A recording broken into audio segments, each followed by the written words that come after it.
الله كفى وسلام على عباده الذين اصطفى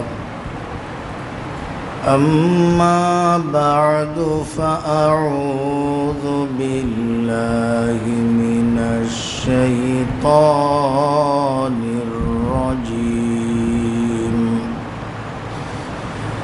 بسم الله الرحمن الرحيم والذين إذا أنفقوا لم يسرفوا ولم يقتروا وكان بين ذلك قواما والذين لا يدعون مع الله إلها آخر ولا يقتلون النفس التي حرم الله إلا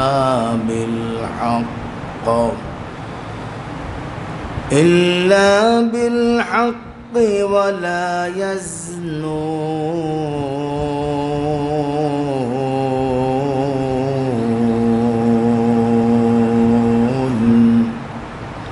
ومن يفعل ذلك يلقى أثاما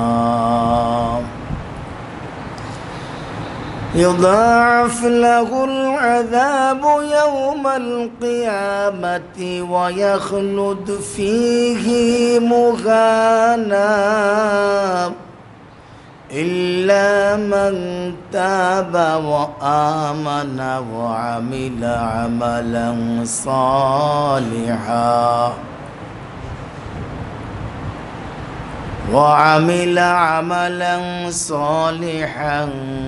فأولئك يبدل الله سيئاتهم حسنات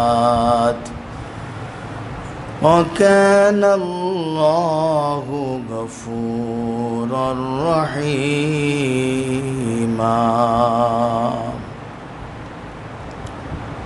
صدق الله المولانا العظيم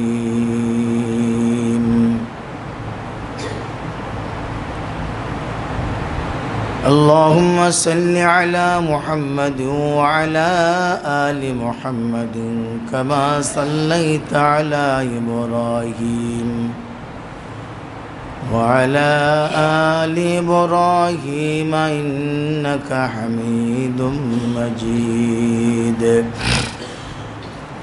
اللهم بارك على محمد وعلى آل محمد كما باركت على إبراهيم وعلى آل إبراهيم إنك حميد مجيد सहल हो गए मंजिले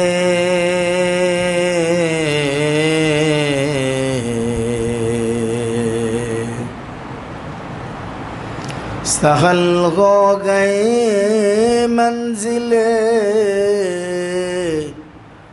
हवा की रूह भी बदल गए तेरे हाथ हाथ में आ लगा चिरागे राह के सल गए तेरे हाथ हाथ में आ लगा चिरागे राह के जल गए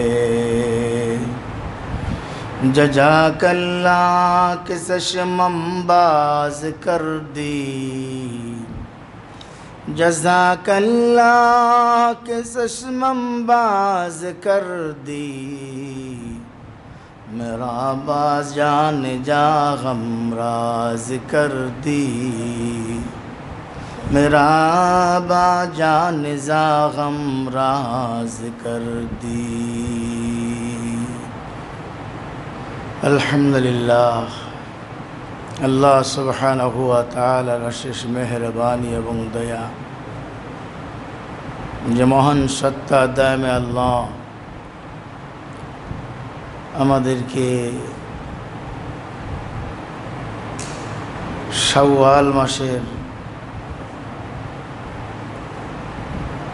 তৃতীয় জুমার নামাজ আদায় করার লক্ষ্যে তার পবিত্র গৃহে হাজির হওয়ার তৌফিক দিয়েছেন। আলহামদুলিল্লাহ। प्यारा हाजिरीन, আল্লাহ তাআলা যাকে ভালোবাসেন, যাকে মহব্বত করেন, যার কল্যাণ কামনা করেন, তাকে দ্বীনের সহি সমঝ, সহি বুঝ নসিব করেন। মাই ইরিদিল্লাহ আইয়াহদিয়াহু ইশরা সদরাহু লিল ইসলাম। আল্লাহ তাআলা বলেন, আল্লাহ তাআলা যাকে হিদায়াত দিতে চান তার দিলটা ইসলামের জন্য খুলে দেন। নবীজি সাল্লাল্লাহু আলাইহি ওয়াসাল্লাম ইরশাদ করেন, আল্লাহ তাআলা যার মঙ্গল চান, আল্লাহ সুবহানাহু ওয়া তাআলা তার দিলের ভিতরে সহি বুঝ নসিব করে দেন। তখন অন্যায় থেকে বাঁচা যত বড় কষ্টকর হোক, গুনাহ থেকে বেঁচে থাকা যত বড় কষ্টকর হোক, সেই কষ্টকে খুশির সাথে বরণ করে নেয়, খুশির সাথে মেনে নেয়। ইবাদত যত বড় কষ্টকর হোক, ওই ইবাদত সে কোনো ক্রমেই বর্জন করে না, ছাড়ে না।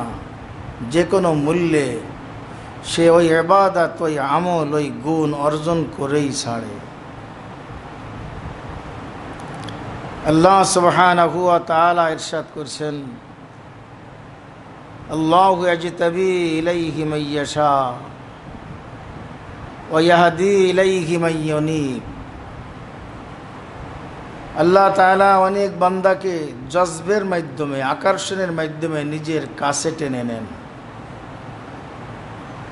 আল্লাহ তাআলা তাকে আকর্ষণ করেন, তার দিলের মধ্যে এক জ্বলন সৃষ্টি করে দেন, তার দিলের ভিতরে এক পীড়া সৃষ্টি করে দেন, দিলের ভিতরে এক আগ্রহের জন্ম দেন। ওই আগ্রহ, ওই জ্বলন, ওই আকর্ষণের টানে সে আল্লাহ তাআলা পর্যন্ত পৌঁছাতে যত ধরনের বাধা বিপত্তি তার সামনে আসুক না কেন, সে মারিয়েই সামনে সম্মুখ ফানে অগ্রসর হয়েই ছাড়ে। হযরতে সাহাবায়ে কেরাম রিদওয়ানুল্লাহ তাআলা আলাইহিম আজমাইন আমাদের সামনে উজ্জ্বল নমুনা হিসেবে কিয়ামত পর্যন্ত আনেওয়ালা জাতির জন্য অনুসরণীয়, অনুকরণীয় আদর্শ হিসাবে তারা চিরভাস্বর হয়ে আছেন। সাহাবায়ে কেরামের শত শত ব্যক্তিত্ব, তাদের সামনে কত ধরনের বাধা, কত ধরনের প্রতিবন্ধকতা সৃষ্টি করা হয়েছিল, কিন্তু তাদেরকে এই বাধা, এই প্রতিবন্ধকতা আটকাতে পারেনি। এই জন্য বুজুর্গরা বলেন, যে চায় সে পায়, যে চায় সে পায়, যে বোঝে সে খোঁজে, যে চেনে সে মানে, যে জানে সে চিনতে শুরু করে দেয়, আর চিনতে পারলে সে মানতে বিন্দুমাত্র সে অলসতা গাফিলতি করে না। আল্লাহ তাআলা বান্দাকে হেদায়েত দান করেন কখনো জজবের মাধ্যমে, নিজের আকর্ষণের মাধ্যমে, আবার আল্লাহ সুবহানাহু ওয়া তাআলা অনেককে আপন বানান, আল্লাহ তাআলার দিকে সে অগ্রসর হয়, আল্লাহ তাআলা নিজের নৈকট্য তার দিকে দ্রুত ধাবমান করে দেন। ওয়াহদি ইলাইহি মান ইউনীব, আল্লাহ তাআলার দিকে অগ্রসর হয়, আল্লাহ তাআলা তাকে সঠিক পথ প্রদর্শন করেন, আল্লাহ তাআলা তাকে নিজের আপন বানায় নেন। এই জন্য হাদিসে কুদসির ভিতরে এসেছে, আনা ইনদা যান্নি আবদি বি, আমার বান্দা আমার সম্পর্কে যেমনটি ধারণা করে আমি আল্লাহ তার সঙ্গে তেমন আচরণ করি। আনা ইনদা যান্নি আবদি বি, বান্দা যদি মনে করে হায় আমি এত বড় পাপী, আমার গুনাহ মাফ হবে না, তো আল্লাহ তাআলা কোশ্চিনেও তার গুনাহ মাফ করবেন না। আর যদি কেউ মনে করে আমি যত বড় পাপী আর গুনাহগার হই না কেন, যদি আমি সত্যিকার অর্থে তওবা করতে পারি, যদি সত্যিকার অর্থে আল্লাহ তাআলার দিকে আমি ধাবমান হতে পারি, আল্লাহ পাক রব্বুল আলামিন তিনি সীমাহীন দয়ার অধিকারী। কারণ আমার গুনাহ যতই বেশি হোক না কেন, নিশ্চয়ই সেটা সসীম, আর আল্লাহ পাক রব্বুল আলামিনের রহমত, তার ক্ষমা হলো চিরসীম। আনা ইনদা যান্নি আবদি বি ওয়া আনা মাহু ইযা যাকারানি, বান্দা যদি কখনো সে আমাকে স্মরণ করে, আমি আল্লাহ চেহারা দেখি না, আমি আল্লাহ তাআলা পোশাক দেখি না, আমি আল্লাহ তাআলা বংশ দেখি না, আমি আল্লাহ তাআলা টাকা পয়সা দেখি না, আমি আল্লাহ তাআলা তার কোন প্রকারের পদমর্যাদা দেখি না, আমি আল্লাহ তাআলা তার সৌন্দর্য দেখি না। যদি সে আমি আল্লাহকে দিল থেকে একটু স্মরণ করে, আমি আল্লাহ সঙ্গে সঙ্গে তার সাথী হয়ে যাই। একজন পথের ফকির, নিঃস্ব অসহায়, পথের ধারে তার বাসস্থান, নির্দিষ্ট কোনো ঘর নাই, বাড়ি নাই, অসহায় ফকির বিভিন্ন স্টেশনে, বাস স্টেশনে, রেল স্টেশনে তারা শুয়ে থাকে, তার দেখার কেউ নাই, কেউ তাকে দাম দেয় না, মর্যাদা দেয় না। তার পাশ দিয়ে যদি কেউ যায় তো দেহ থেকে দুর্গন্ধ ছুটতে থাকে, তো একজন রুচি সম্পন্ন মানুষ সঙ্গে সঙ্গে না কেটে ধরে, তাকে দাম দেয় না, মূল্য দেয় না, মনে মনে তারে তুচ্ছ জ্ঞান করে, ঘৃণা করে।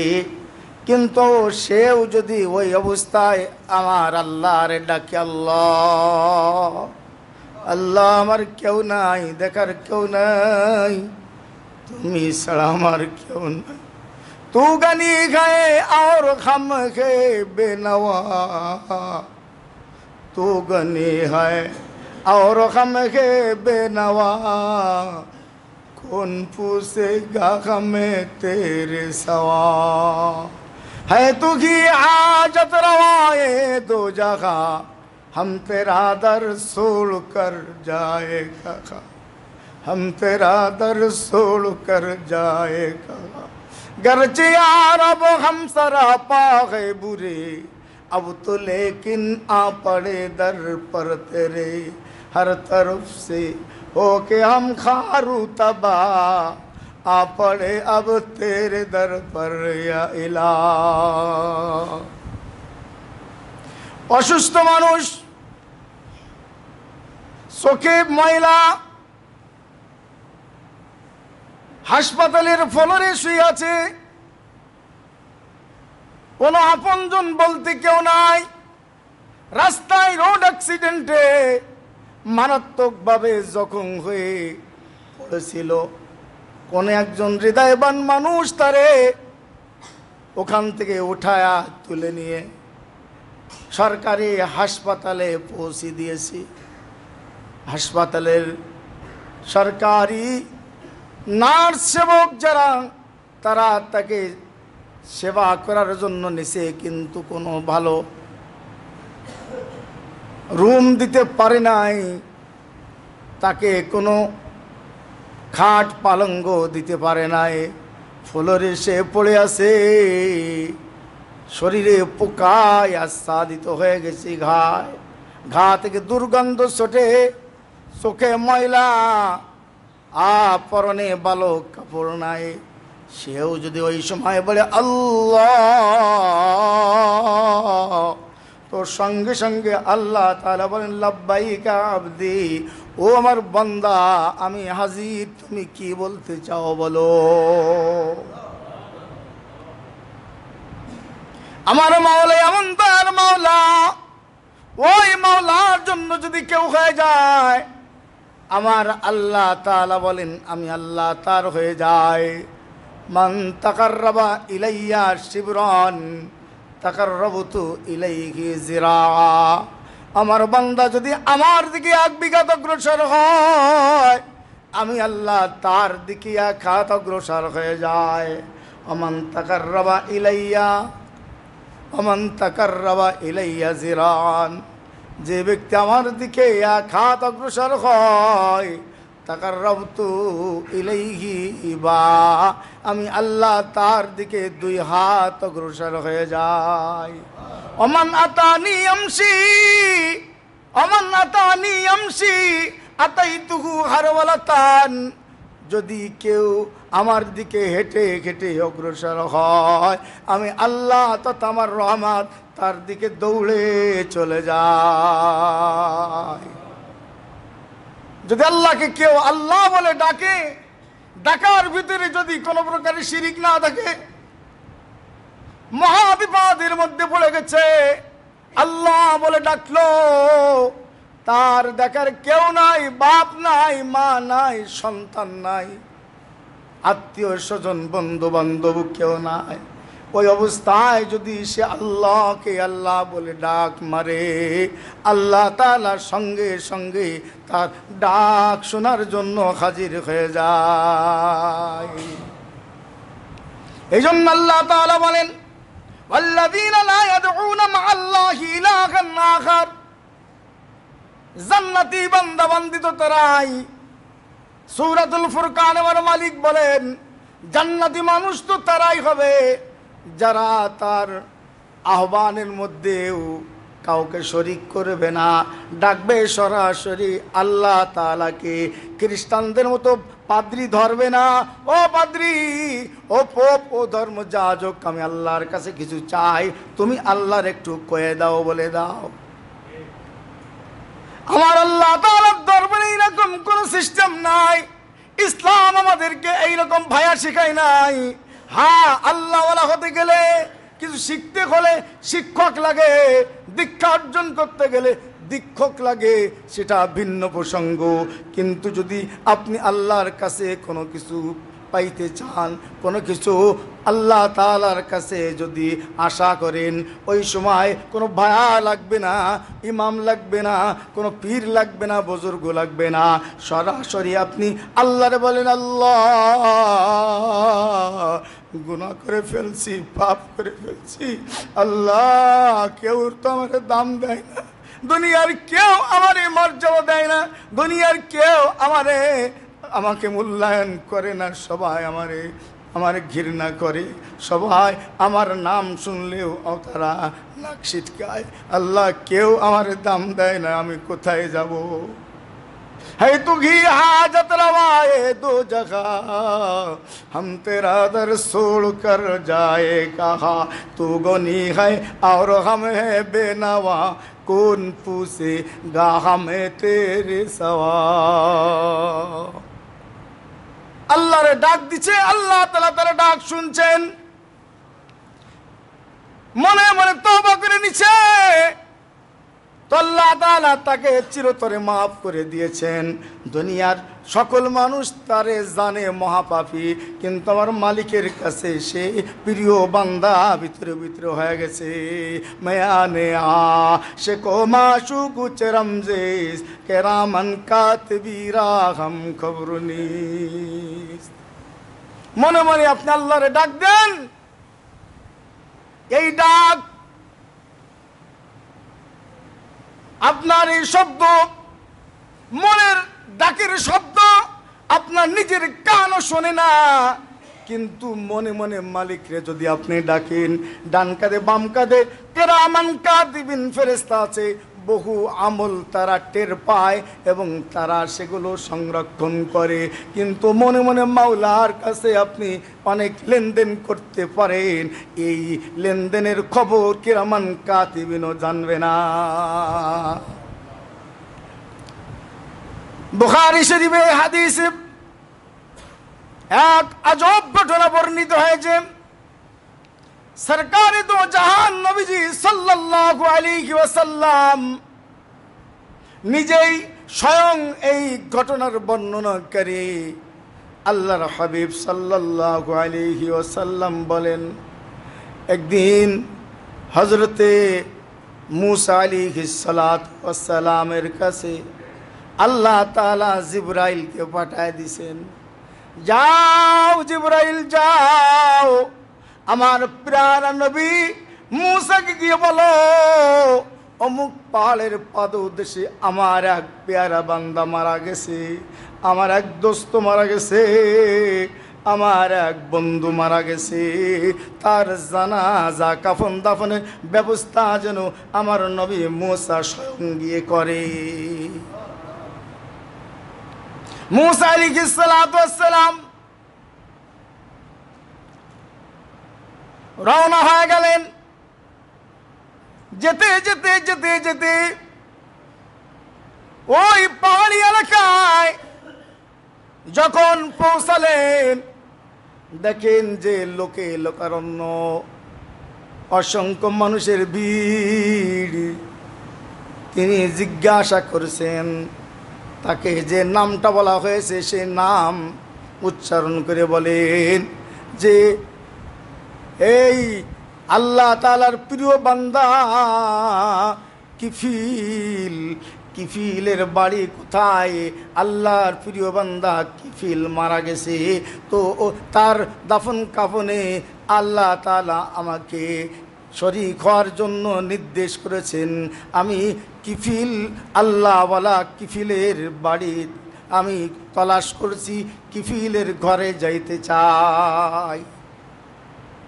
লোকেরা বলে, মূসা তোমার তো আমরা এতদিন জ্ঞানী আল্লাহর নবী মনে করতাম, কিন্তু তুমি দেখছি একজন গণ্ড মূর্খ পাগল, বই কিছু নও। মূসা আলাইহিস সালাতু ওয়াস সালাম জিজ্ঞাসা করলেন, কেন তোমরা আমার এরকম মূর্খ পাগল বলছো? লোকেরা বলে, আরে এই কিফিল মারা গেছে ঠিকই, কিন্তু এর থেকে বড় পাপী নষ্ট ভ্রষ্ট মানুষ এই এলাকায় অঞ্চলে দ্বিতীয়টি নাই, তার সে বড় পাপী গুনাহগার আর এই এলাকায় নাই। এত বড় নষ্ট, এত বড় ভ্রষ্ট মানুষ, এত বড় আকাম কুকাম করনে ওয়ালা মানুষ আল্লাহর জমিনে দ্বিতীয়টি আছে বলে আমরা জানি না। মূসা আলাইহিস সালাতু ওয়াস সালাম থমকে গেলেন, হতভম্ব হয়ে গেলেন। আরে জিবরাইল আমারে বলল, জিবরাইল সে আমাকে জানাইলো আল্লাহর দোস্ত আল্লাহর ওলি কিফিল মারা গেছে। আল্লাহ তাআলার পক্ষ থেকে জিবরাইল আমাকে বলল সে আল্লাহর ওলি, আল্লাহর প্রিয় বন্ধু, আল্লাহ তাআলার প্রিয় বান্দা। লোকেরা বলে তার সে বড় দুষ্ট আর কেউ নাই। সমস্যায় পড়ে গেলেন, কোনটা বিশ্বাস করবেন? আরে আমাদের মতন যদি মানুষ হইতো, আমাদের মতো যদি দুর্বল ইমানদার, তাহলে তো নিশ্চয়ই আমাদের ইমানের ক্ষেত্রে প্রশ্ন দেখা দিত। কিন্তু তিনি তো আর সাধারণ উম্মত নন, সাধারণ নবীও নন, জলিলুল কদর নবী পয়গম্বর হযরত মূসা আলাইহিস সালাতু ওয়াস সালাম। মূসা আলাইহিস সালাতু ওয়াস সালাম তিনি দৃঢ় বিশ্বাস, জিবরাইল মিথ্যা বলে নাই, নিঃসন্দেহে সত্য।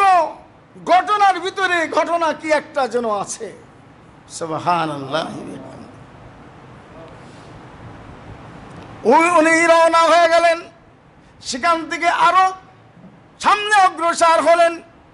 ভিড় ঠেলে সামনে যখন গিয়ে পৌঁছালেন, তখন ওই কিফিল বড় ধনীর ছেলে, বড় ধনকুবের ছিল, অনেক টাকা পয়সার মালিক ছিল, বড় ধনাঢ্যবান মানুষের সন্তান, নিজে বড় ধনাঢ্যবান মানুষ।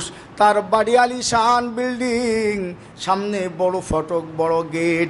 ওই গেটের দিকে নজর পড়ছে হযরতে মূসা আলাইহিস সালাতু ওয়াস সালামের, নজর পড়েছে, দৃষ্টি পড়েছে গেটের ওই ফটকের দিকে। তো দেখেন যে গেটের সামনে নূরের অক্ষরে লেখা আছে কদ গফরাল্লাহুল কিফিল, আল্লাহ তাআলা কিফিলকে মাফ করে দিয়েছে। আল্লাহ তাআলা কিফিলকে মাফ করে দিয়েছে।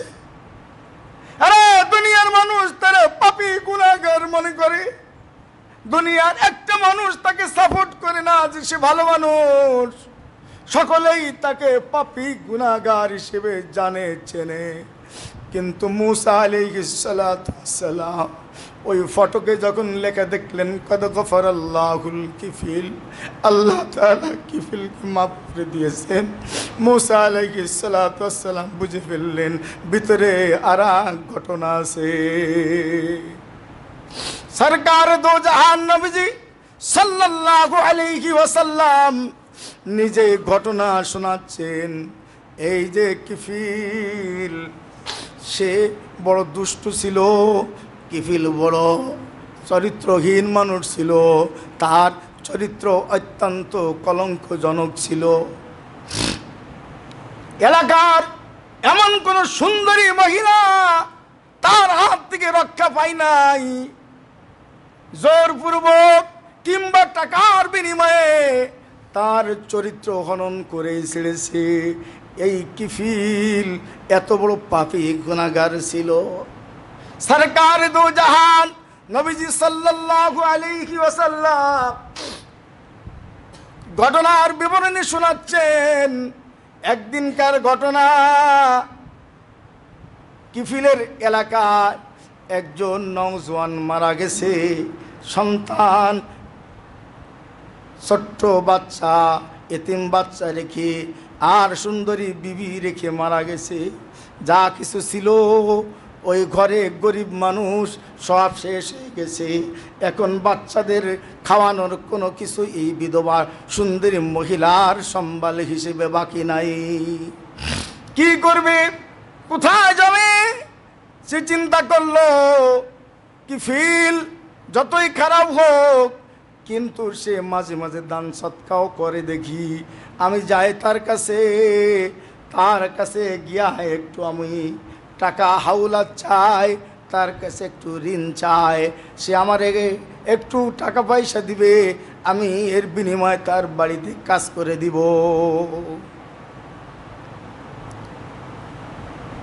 মহিলা কিফিলের বাড়িতে হাজির। নবীজি সাল্লাল্লাহু আলাইহি ওয়াসাল্লাম বলেন, কিফিলকে গিয়ে ওই সুন্দরী বিধবা রমণী বলছে, ভাই কিফিল, আপনি তো জানেন আপনার ভাই মারা গেছে, গরিব মানুষ ছিল, টাকা পয়সা যত কিঞ্চিত যা ছিল সব শেষ হয়ে গেছে, আমি নিজেকে নিয়ে ভাবছি না, আমার এতিম বাচ্চাদেরকে নিয়ে আমি পেরেশান, তাদেরকে দুমুঠো খাবার মুখে তুলে দেওয়ার মতো কোনো উপায় অবলম্বন আমার নেই, আমি তোমার কাছে অল্প কিছু পয়সা হাওলাত চাচ্ছি, ঋণ হিসেবে চাচ্ছি, অগ্রিম, এর বিনিময়ে আমি তোমার বাড়িতে কাজ করে দিব।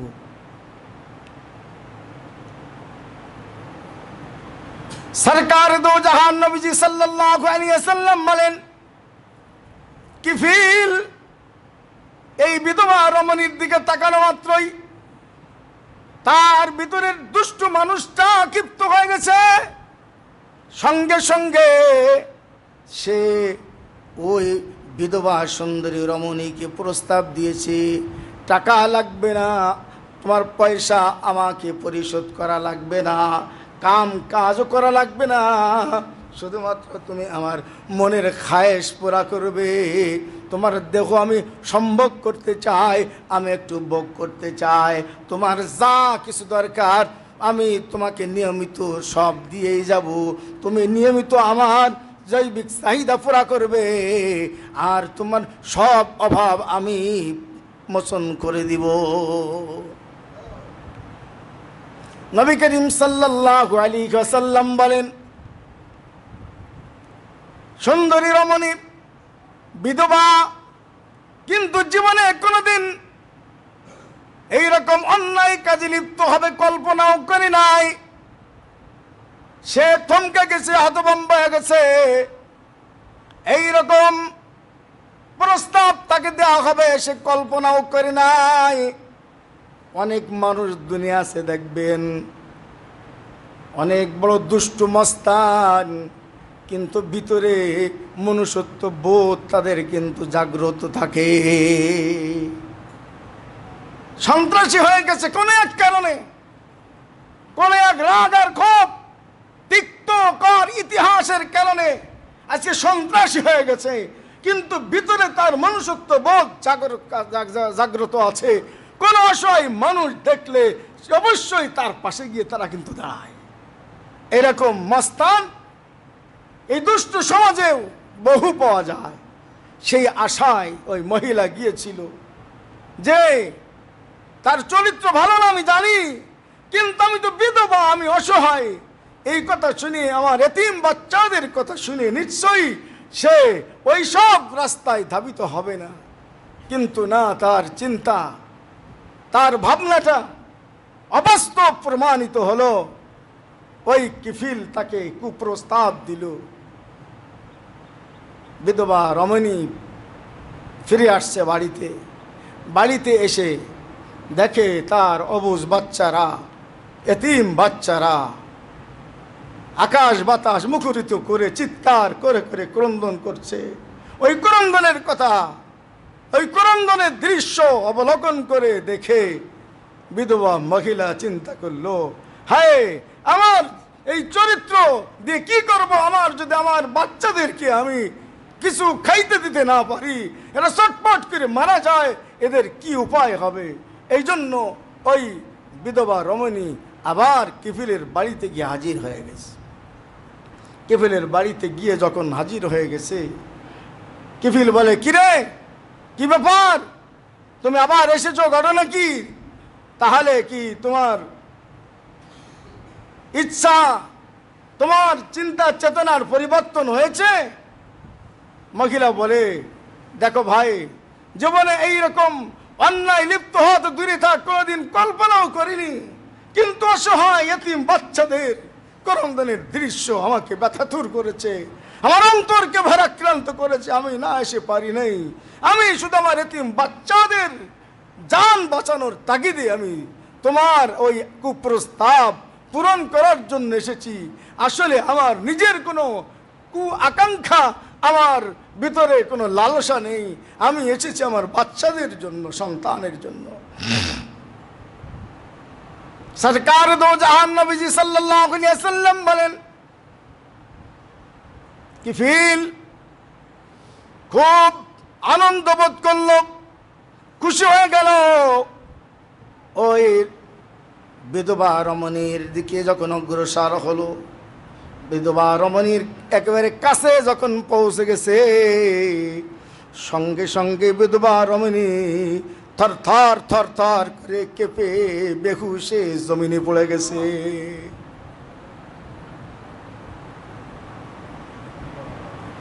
এই দুষ্টু কিফিল অপ্রস্তুত হয়ে গেল।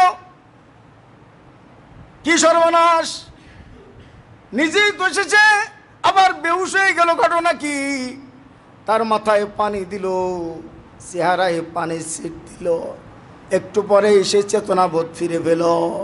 সে তখনও কাঁপছে। কিফিল জিজ্ঞাসা করে, কিরে তুমি এইভাবে কাঁপলে কেন, আর বেহুশ বা কেন হয়ে গেলে? তখন মহিলা বলে, যতই আমার ছোট্ট বাচ্চাদের জান বাঁচানোর তাগিদে তোমার কুপ্রস্তাবে সম্মতি প্রদান করেছি, কিন্তু আমার মাওলা তো জানেন যে আমি জীবনে এইরকম অন্যায় কর্মে কোনোদিন লিপ্ত হয় নাই। মালিকের কাছে আমি কেমনে মুখ দেখাবো?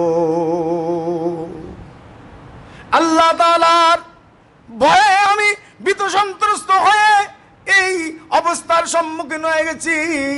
আমি বেহুশ হয়ে গেছি, আমার চেতনা, আমার ব্রেন আমার মুহূর্তের মধ্যে হারিয়ে গেছে। আমি জমিনে পড়ে গেছি ওই আল্লাহ তাআলার ভয়ে। এই কথা শোনার সঙ্গে সঙ্গে আল্লাহর হাবিব সাল্লাল্লাহু আলাইহি সাল্লাম বলেন, কিফিলের শরীরে কম্পন সৃষ্টি হয়ে গেল। কিফিল থরথর করে কাঁপতে শুরু করলো, আর ভিতরের থেকে এক ঢেউ শুরু হয়ে গেল, পানির ফোঁটার বন্যা শুরু হয়ে গেল। তার চোখ দিয়ে দরদার দরদার করে পানি পড়ছে, বুক বেসে যাচ্ছে, আর অজর নয়নে ক্রন্দন করছে। আর মহিলারে বলছে, ও মহিলা শোনো, আজ থেকে তুমি আমার বোন হও। তোমার যা প্রয়োজন, আমার এই ধনভাণ্ডার আছে, এই নাও চাবি, আর ওখান থেকে সিন্দুক দিয়ে খুইলা যা দরকার নিয়ে যাও, আবার ফুরিয়ে গেলে আবার আসবে। যতদিন তোমার জান আছে ততদিন এই অধম বান্দা তোমার সব হাজাত পুরা করে দিবে। আল্লাহর হাবিব সাল্লাল্লাহু আলাইহি ওয়াসাল্লাম বলেন, মহিলা ওখান থেকে আঁচল ভরে কিছু স্বর্ণ আশরাফি নিয়ে রওনা হয়ে চলে গেল। কিন্তু এদিকের ঘটনা, ওই কিফিল যুবক সারা রাত ক্রন্দন করছে আখিরাতের ভয়ে। হায়, একটা অসহায় মহিলা আল্লাহর কত ভয় করে। আর আমি এত বড় ধনী মানুষ, জীবনে কোনোদিন আল্লাহর ভয় কাকে বলে বুঝলাম না। হায় আমার কি হবে, হায় আমার কি হবে? এইভাবে এই চিন্তায় এই হায় হায় করছে আর সারা রাত কাঁদছে। শেষ রাত্রে মালাকুল মাউত এসে হাজির হয়ে গেছে আর তার জান কবুজ করে নিয়ে চলে গেছে।